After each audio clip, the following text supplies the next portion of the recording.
En fait, j'ai fait un bachelor à l'université de Lausanne en archéologie et en grec ancien à la base. Et puis, quand j'ai terminé ce bachelor, j'ai décidé de partir en Amérique du Sud, donc au Pérou, pour continuer l'archéologie là-bas. Il découle de ma thèse, de ma recherche doctorale, qui se concentre sur ce site qui s'appelle la Huaca Pintada, le Temple peint. C'est une pyramide faite de briques d'adobe située sur la côte nord du Pérou, qui appartiendrait justement à cette phase de transition, ou au début de la formation de cette nouvelle culture lambaye.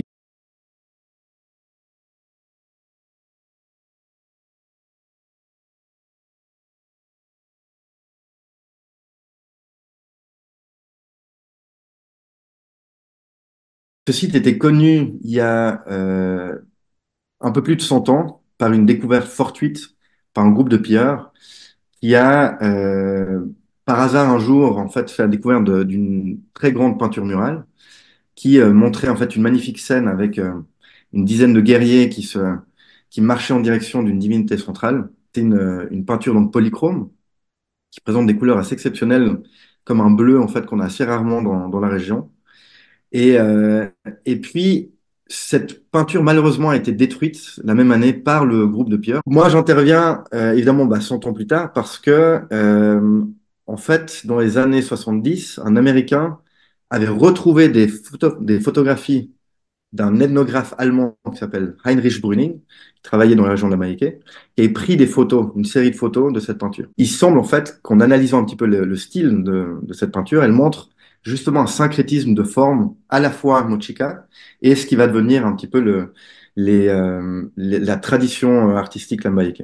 Donc le pari un petit peu que j'ai voulu lancer pour cette thèse, c'était de fouiller le site, même si je ne trouvais aucune trace des peintures, mais parce que j'imaginais qu'elle pouvait appartenir à ce moment d'occupation vraiment qui est très particulier. En 2022, donc à la troisième et dernière campagne de fouilles qu'on a faite, on a pu retrouver les traces de ce grand mur, qui fait en réalité 30 mètres de long.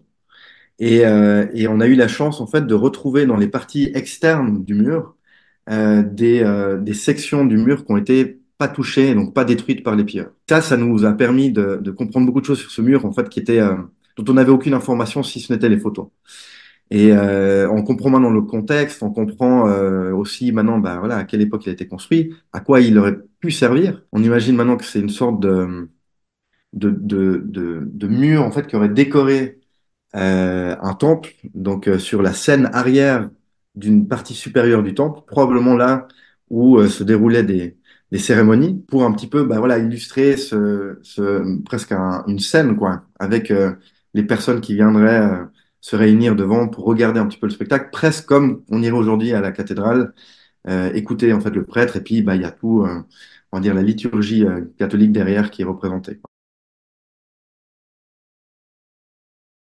Le but, c'est de faire une caractérisation des pigments et de pouvoir comparer aussi, non seulement en fait ce genre de mur, enfin ce qui représente la forme, les dimensions et aussi le contenu de l'iconographie, parce qu'il y a une évolution là-dedans. Mais ce qui serait génial, ce serait justement de voir si ça s'accompagnait aussi d'une évolution dans les techniques employées. Voilà, pour mettre le contexte, en fait, un des éléments qu'on mentionne en fait souvent pour l'idée de cet effondrement de la culture antérieure dans le Mochica, c'est l'irruption d'un groupe qui s'appelle les Wari,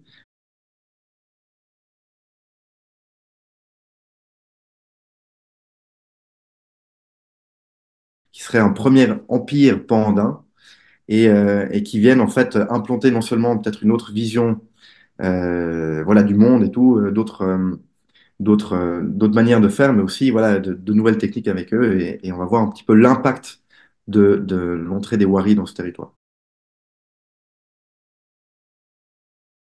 Je suis Rémi Chapouli, professeur à l'Université Bordeaux-Montagne, et je suis impliqué dans ce qu'on appelle les sciences archéologiques, et plus précisément, c'est un mot qui est un peu neuf dans le vocabulaire scientifique, on parle d'archéométrie. Au laboratoire Archéosciences Bordeaux, où je travaille du point de vue de la recherche, dans l'Université Bordeaux-Montaigne, après cette interrogation que pose Sam Gavami, nous avons la partie analyse des matériaux qui sont les plus représentatifs de ces civilisations. L'idée, c'est d'identifier les matières colorantes. Alors on va parler de pigments, on va parler de colorants, ils seront des minéraux ou des matières organiques, peut-être mal conservées. En tout cas, ce mélange est déjà un petit peu complexe, mais ce que l'on pense, c'est qu'il y a une identité, à la fois dans les techniques de fabrication, les techniques de pose de ces pigments, de ces colorants, et à la fois sur les matériaux eux-mêmes. D'où viennent-ils? Viennent-ils de la montagne proche, des Andes concrètement, mais à quel endroit? Les Andes, c'est extrêmement vaste, c'est plutôt haut. Et donc il y a une recherche qui va être réalisée avec une recherche d'identification de ces colorants, un peu comme une signature spécifique. Comment faire? C'est une grande question parce que le Pérou, c'est pas tout près de la France, donc il faut traverser l'océan Atlantique au moins. Et pour cela, en gros, il y a deux méthodes pour travailler. Soit on dispose des échantillons que les archéologues ont eu la chance, la possibilité et l'autorisation de prélever. Donc on va essayer de travailler sur ce qu'on va dire être des micro-prélèvements, parce que notre objectif, ça n'est jamais d'endommager un site archéologique, et de pouvoir les récupérer dans notre laboratoire où les analyses physico-chimiques pourront être réalisées. Une autre technique consisterait à se déplacer avec des équipements très mobiles, très portables, très transportables là aussi, et d'aller sur place pour faire des analyses qui, dans ce cas, pourraient être absolument non invasives. Donc on est sur cette croisée un petit peu des chemins en espérant que l'une des deux formules sera validée, voire les deux. L'idée finale, c'est évidemment d'avoir des analyses les plus précises possibles de la composition chimique, de la structure de ces pigments et colorants, et de pouvoir les comparer entre eux. Sam l'a très bien dit, il y a une évolution dans les civilisations, qu'elles soient Mochica et Lambayeque, ce qui est son thème principal de doctorat.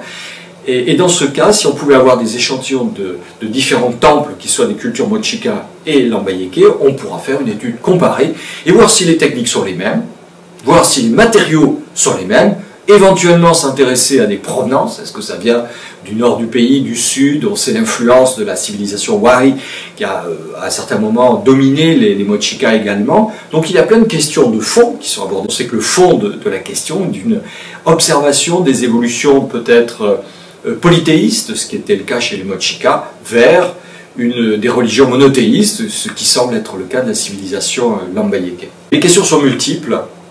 Provenance des matériaux, technique de pose des artisans ou des artistes qui ont réalisé ces peintures, et puis comparaison entre ces différentes localisations.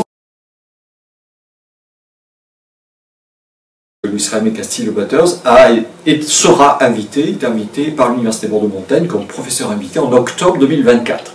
Donc ça sera l'occasion d'inviter Sam Gavami, justement grâce au projet Tempo, et d'organiser une journée d'études qui sera très certainement posée ici à la Maison des Sciences de l'Homme. Ça permettra d'avoir un regard un peu nouveau sur ces civilisations précolombiennes dont le grand public n'a que peu de connaissances, il faut quand même le dire, mais l'aborder sur des aspects très concrets par rapport à un quotidien que nous vivons. Les questions religieuses se posent toujours et encore, les questions de l'altération des monuments se posent toujours et encore, la question du pillage des sites archéologiques se pose toujours, surtout dans ces pays.